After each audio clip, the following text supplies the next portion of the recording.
Bom, então será que o Biel vazou, subiu no telhado, não vai mais fechar com o São Paulo, que tem rival interessado? E quero falar também de Alan Franco. Aliás, o vídeo aqui de hoje, Alan Franco tem uma ótima notícia. Boa, não é ótima, é boa notícia. Agora, tem uma aqui do Rian Francisco que, meus amigos, minhas amigas,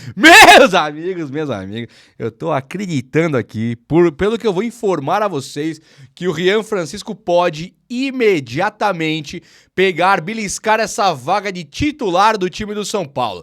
Além disso, também pode ser que o Pablo Maia dê uma rodada do time titular aí, porque o Marcos Antônio tem umas novidades pra te atualizar aqui de tudo o que está acontecendo. O treino do Crespo, ele segue cada vez mais intenso, e ele trouxe também algumas novidades ali pro negócio, pro treino, pro campo, quero também atualizar. E tem um lance aqui bastante curioso sobre Evangelos Marinax e aquela parceria histórica do São Paulo na equipe de base com o magnata grego lá. Vamos trocar uma ideia de tudo que tá rolando no São Paulo Futebol Clube aqui agora? Então vamos lá. Sejam todos muito bem-vindos aqui na coletiva do Juba Futebol. Faço muita questão de ter você por aqui. Chega nesse like brabo aí, vamos lá? Um likeão brabão? Então eu tô contando com você aí. Olha só, vou começar pelo Biel aqui, que é sem meias palavras, tá? O Biel parece-me que aceitou uma proposta do Corinthians. Então, enquanto o São Paulo fazia uma tentativa de empréstimo lá junto ao Sporting, Biel também, né? Que Sporting é o time do Biel. E o Biel é o cara que bate o martelo. Ele fala, não quero jogar no São Paulo. Eu quero jogar no Corinthians. Tá bom, então vai pra lá, então. Então é mais ou menos assim. Ele teria aceitado a proposta do Corinthians. É claro que deve ter sido maior do que a do São Paulo. E aqui, eu estou com o São Paulo, tá? Se o Biel recebeu uma proposta do São Paulo de empréstimo recebendo X por mês, e o Corinthians ofereceu, por exemplo, o dobro, nem o dobro, 50% a mais só, eu acho que o São Paulo tem que realmente tirar o corpo fora. Nós não estamos falando aqui Quem que nós não estamos falando aqui? Não estamos falando aqui de um craque, né? Não é o John Arias, não é o Gerson. Nós estamos falando aqui de um cara que é um jogador incógnita e que talvez nem seja titular do São Paulo. Aliás, não tem espaço pro Biel no São Paulo se você analisar comigo. Oscar Lucas Moura, Ferreirinha, um centroavante Rian. Onde que o Biel joga nesse time aí? 2 volantes? Ele não é volante. 2 laterais, 2 zagueiros, não tem espaço pro Biel. Ainda mais se o Crespo colocar 3 zagueiros. Então eu quero o Biel no São Paulo até a página 2. Se na hora que você vira a página o cara custa caro, não quero mais. Se o Sporting obrigar o São Paulo a comprar o cara, 45 milhões de reais eu tenho que vender o Biel, tá? Então pega o beco. Não, já falei e vou repetir. Se eu sou São Paulo, times portugueses, Sporting, Benfica e Porto, eu bato o telefone na... ligou aqui, tá ligando do Porto. Desliguei já. Não atendo. São Paulo, não atenda. Emprestamos o Moreira de maneira vexatória, vergonhosa, um constrangimento. Temos o Cédric Soares hoje e o Cédric, se não aguentar jogar, se o Cédric quebrar a unha do pé, nosso lateral direito é o Ferrarese ou o Bobadilha. Um volante ou um zagueiro, vocês têm noção do que é isso? Aí nós emprestamos o Moreira pra esse time aí do Porto, que não paga nada pra gente aqui, nossos jogadores, e nós vamos ficar aqui. Libera o Ender. Pra que nós estamos pagando pau pra esses times de Portugal? Aí agora os caras... outro desaforo. O Biel, São Paulo fez a proposta pro Sporting, pro Biel. Aí o cara quer fechar com o nosso rival. Não é com o time do Catar. Não é com o time da Bósnia, da Eslovênia. Não, ele quer fechar com o Corinthians. Então assim, meu amigo, nunca mais eu negociarei nada. O Porto quer pagar 5 milhões de euros no Matheus Alves, o outro quer pagar 4, eu vendo por 4 pro outro. Nunca pro time de Portugal mais. Porque os caras tratam São Paulo igual lixo. Simplesmente tratam São Paulo igual lixo. Agora vamos ver o Biel, que tem proposta oficial do São Paulo, ir pro Corinthians? Meu amigo, o que falta mais pro São Paulo pra ter um pouco de amor próprio? O que falta mais pra se amar, tricolor? Eu tô fora, hein? Não quero nem ver. Fechou com o Corinthians aí, ó, ótimo, um favor que faz, vai embora, que vem aí a ascensão. sabe? A ascensão, a subida, livre, sem escala, sem barreira do Lucas Ferreira, do Luca e do Henrique Carmo. É isso que eu quero mesmo. Porque se esses moleques jogarem bola, que eu sei que jogam, você sabe que jogam, eles não vou citar jogadores ruins da base, porque é mancada com a carreira dos caras, mas tem muito jogador ruim da base que a gente sabia no primeiro jogo do profissional. Nós sabíamos, os técnicos sabiam. O cara no primeiro jogo do profissional, sem citar nomes, já sabia que aquilo ali não ia virar nada. E não virou. Esses moleques aí, Lucas Ferreira, Henrique Carmo e Luca, na hora que eles pegam a bola, eles estão muito mais pra Anthony, sabe? Um cara que você fala, esse moleque não é base, isso é profissional. Olha a velocidade, olha o drible, olha a coragem que ele tem pra encarar o adversário. Então eu vejo muito valor nesses 4 caras. Eu falei 3, né? Falei Henrique Carmo, Lucas Ferreira e Luca. Porque o Rian Francisco aí já é outra conversa. Já falo do Rian Francisco, é outro papo. Mas assim, pra ter Biel ou Lucas Ferreira, Biel ou Luca. Biel ou Henrique Carmo. Simples assim, sem mentirem. Sem nenhuma hipocrisia. Não é porque o Biel hoje ele vai pro Corinthians que eu nunca quis ele no São Paulo. Eu queria sim. Por empréstimo, achei que poderia ser interessante. Daí a falar, Juba, algum dia você quis o Biel pra tirar o Luca do São Paulo? Nunca. Nunca quis que tirasse o Luca, Lucas Ferreira e Henrique Carmo pra colocar o Biel. É juntos, somando, poderia ser interessante. Fora isso, não. Deixem essa molecada da base jogar, porque eles não são normais. É uma safra rara, raríssima. Nunca acontece de subirem 4, 5 bons juntos. O Matheus Alves já foi embora, era um dos bons. Mas esses 3 que ficaram aí na ponta ali, os Lucas Ferreira e o Henrique Carmo, são ótimos jogadores. E o Rian Francisco é melhor que todo mundo, aparentemente, né? Já falamos do Rianzito, toma um golinho de café. Toma um café também aí, que nós vamos falar agora do Alan Franco, Marinakis, Marcos Antônio, Rian. Você é louco, olha o vídeo. Cafézão tomado. Ó, o Marinakis, segundo a informação do Jorge Nicola, que ele colocou lá, fez um vídeo, ele falou que o São Paulo está acertado com o Marinakis mesmo. Tá acertado.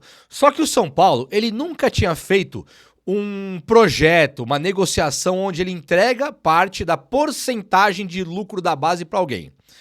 Então o São Paulo tem um estatuto, que naquele estatuto que não deveria ser comprometido, né? Já foi. Não deveria ter nada de errado com aquele estatuto. O estatuto é um livro de regras. Pensa assim, o livro de regras do São Paulo. Quando você pensa que o livro de regras do São Paulo não permite que o cara compre parte da porcentagem do lucro da base, mesmo que ele for investir e tal, você danifica o livro de regras, você vai contra o livro de regras, e isso não pode acontecer. Então o São Paulo, ele vai reformular o acordo com o Marinakis, reformular para não atacar o livro de regras. Não atacando o livro de regras, avança com o Marinakis, que vai ter 35%, 40% do lucro de cada venda dos jogadores da base que ele ajudar a formar, e para isso São Paulo vai ter um aporte financeiro de 100 milhões de dólares, que dá uns 500 e poucos milhões, não sei quanto é o dólar hoje, mas se tiver a 5,5, ele vai 550 milhões de reais nesses 100 milhões aí. É um dinheiro considerável pro São Paulo, é uma grana que meio que garante o São Paulo aquelas metas financeiras anuais, 100 milhões por ano, você divide por 5, põe lá 100 milhões por ano, tá ótimo. São Paulo vende um jogador de 30, ele bate aquela meta de 130 que ele precisa receber, sabe? Então o São Paulo, ele vai caminhando para uma tentativa de quitação de dívidas. É muito complicado falar isso quando o São Paulo ganha, não amortiza nada. Então realmente é complexo. Mas assim, dos males o menor, né? Acho que se o Marinakis fechar... Então falando aqui agora, no segundo semestre. Nós já estamos no segundo semestre. Então é agora nos próximos meses, acho que esse ano aqui viabiliza para o ano que vem o São Paulo entrar já com parceria com esse Marinakis aí. Acho uma boa ideia, acho que a ideia de ter 35% da base nas mãos do cara é complicada, mas, poxa, vamos pensar nos 500 milhões que vão chegar aí, né, do nada. Então eu acho que vale a pena sim, ainda mais porque o São Paulo tá vendendo tão baratinho a base, o São Paulo já tá dando uma mancada com a base. Então ter o Marinakis com esse fôlego financeiro pode fazer o São Paulo segurar as vendas e vender por valores maiores, né? É inaceitável o Matheus Alves ele custar 30 milhões, 30 e pouquinho, e aí você vê o time paga a multa do Gerson, lá os caras jogam 160 milhões de reais no Gerson, que acho que já passou dos 30, né? Bom, excelente jogador, mas caramba, 160 milhões enquanto o meu vale 30? Aí não vale também, aí não vira, né? Aí também não vira. Bom, o notícias estão colocando aí que o Marcos Antônio teria desbancado o Pablo Maia no time do Crespo lá nos treinos. Então o Marcos Antônio chegou, foi anunciado oficialmente, deu declaração aí falando que veio pra ajudar o São Paulo, pra somar e tal. Moleque maravilhoso, hein? Moleque maravilhoso. Já que comprou, achei que ele foi caro. Não foi caro, mas nós estamos sem grana. Né? Os 26 milhões, quando você tá com grana sobrando, ele não é nada. Quando você tá quebrado, aí é muito caro. Você fala, será que ele vai ser banco e tal? Pô, se o cara chegou aí e ele vai conseguir jogar, é um moleque de 24 anos que jogou na Lazio, e ele, pá, virou o melhor segundo volante do futebol brasileiro, caramba, meu. Maravilhoso, tô comemorando, sinceramente, estou comemorando o Marcos Antônio. Se ele tirar o Pablo Maia do time, vai doer meu coração, vai doer meu coração. Eu sou fã incondicional do Pablo Maia, mas assim, eu amo esse Pablo Maia de maneira inexplicável, tá? Sério mesmo. E aí, é tipo Pablo Maia, Lucas Moura, tem uns caras que eu olho pra cara deles e eu falo, isso aqui é São Paulo, Hernani, tá ligado? Luiz Fabiano, eu falo, isso aqui é o meu time, o Rogério. Eu vejo o Pablo Maia, esses caras aí, Lugano, sabe? Mineiro, é o cara que ele parece com o São Paulo. Você não olha pra cara do Mineiro, do Lugano e você fala, isso aqui é a cara do São Paulo. O Pablo Maia, pra mim, ele é isso, ele é a cara do São Paulo. Então eu não quero ver ele virar banco do tricolor. Mas tô feliz pelo Marcos Antônio, indiscutivelmente. Acho até que o Marcos Antônio devesse brigar posição com o Alisson, segundo volante, não com o Pablo Maia. Mas aí o Crespão da massa, né? Chegou o Crespão, o homem que nós temos que confiar. O Crespo conhece futebol, não é mais que eu ou que você. Não é, o Crespo ele conhece 1 quadrilhão de vezes mais que o Zubeldia. Não dá nem pra comparar. Então eu tenho que confiar no Crespo. Se ele apontar ali pro Marcos Antônio e falar, é você, e o Pablo Maia tem que recuperar a forma física, eu acredito no Crespo. E aí, tem um lance que ele teria colocado já. Pega a visão, pega a visão. Ele teria colocado já Rian Francisco, não dá pra falar isso sem gritar, Rian Francisco pra jogar no time do São Paulo, revezando a titularidade com André Silva. Por que... a tosse. Você grita a minha tosse, eu não aguento. Rian Francisco, meu amigo. Ó, o Crespo colocou pra brigar posição. Quando você tá nos treinos iniciais e fica rodando ali o rodízio dos caras, é que ele está tentando enxergar quem que é o melhor pro momento. E o Rian Francisco começa a jogar entre os titulares com o técnico Crespo. Para. Para.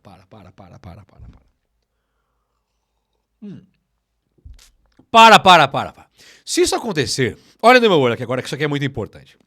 Oscar, a experiência em pessoa, o toque refinado, a cadência, a qualidade técnica de um meia que nós não temos desde que a pedra era polida, lascada. Nós não temos um meia clássico desde o Paulo Ganso. Malcueva,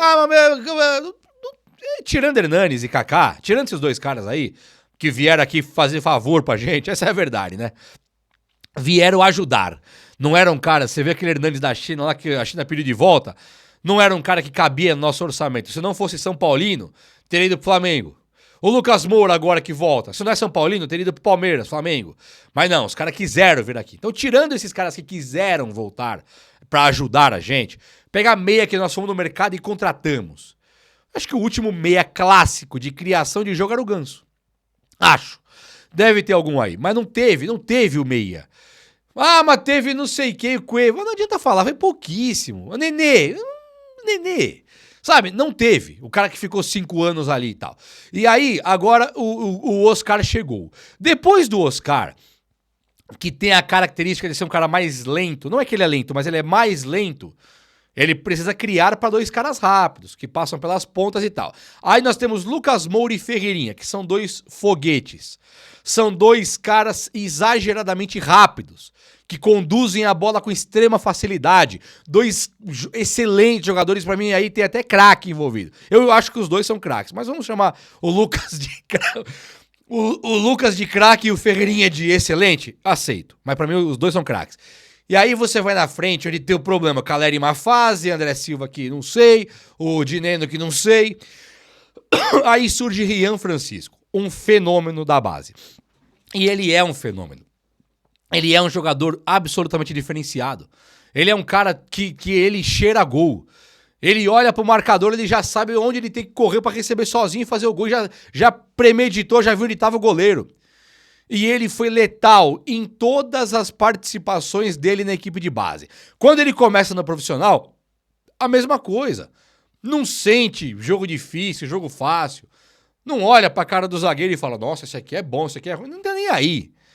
Ele chega e mete gol porque tá no DNA dele. O DNA dele é de fazedor de gol. Ele não fez um gol de cabeça contra o Cruzeiro? Não foi ele que fez o gol do Vasco para evitar um vexame histórico? Não foi ele que fez o gol da virada contra a Portuguesa? E ele jogou com pouquíssimos minutos, com aquele projeto patético, horroroso, lixão de técnico que nós tínhamos aqui no passado, que não usava Rian Francisco e não fazia gol em ninguém. Né? Não queria usar o Rian, mas também não ganhava de ninguém. Um projeto horroroso. Agora o Crespo já colocando o Rian Francisco, você percebeu que eu falei o Ferreirinha, 27 anos, Lucas Moura, 31, Oscar, 33. A responsabilidade para ganhar os jogos é do Lucas e do Oscar e também do Ferreirinha, que foi uma contratação carésima. O Rian Francisco, ele não vem com a obrigação de ser o nosso Pelé. Ele não é o Messi do Inter Miami lá, não é. Ele é um jogador que tá ali para fazer o dele e a responsabilidade é do Alisson, é do Arboleda, é do Lucas, é do Oscar, é dos rodados. Aí o Rian é só 9. Esse Rian Francisco, ele vai ser o melhor 9, o melhor camisa 9 do mundo. Nem o Haaland, nem o Lewandowski, ninguém vai se comparar a esse foguete que vai ser Rian Francisco, sobretudo se ele ficar aqui no futebol brasileiro, no São Paulo, ganhar cancha, experiência aqui, jogando com esse mundaréu de jogadores excelentes que eu falei pra vocês. Eu não poderia estar mais feliz de jeito nenhum. A coisa ficou boa pro nosso lado e a melhor notícia que nós poderíamos ter. A outra, que é boa, é o Alan Franco. São Paulo teria oferecido 2 anos de contrato, com uma renovação automática para um 3º ano batendo metas, né? Isso é muito comum também. Então, tipo assim, o Alan Franco machucou, não jogou 2 anos, ele vai embora. Agora, se ele conseguir jogar os jogos, ele renova 1 ano a mais automaticamente. Todo contrato tem isso aí, todo contrato prevê isso aí. O São Paulo fez uma proposta com uma elevação boa salarial. Pra ele ganhar, eu imagino, só que não vazou o valor, mas imagino que seja na casa do que o Arboleda ganha. O Arboleda lembra aquele problema que ele tinha, financeiro, pessoal, que ele tinha que renovar, ganhar muito, o São Paulo pagou a grana pra ele, acho que o Alan Franco vai passar a mesma grana. Então, o São Paulo valoriza o Alan Franco. O São Paulo calenga-lenga ele não renovar com o Alan Franco, pode ser que ele tava preocupado mesmo com o Juan Tressoldi. Eu compro o Juan Tressoldi e deixo o Alan Franco ir embora, pode ser.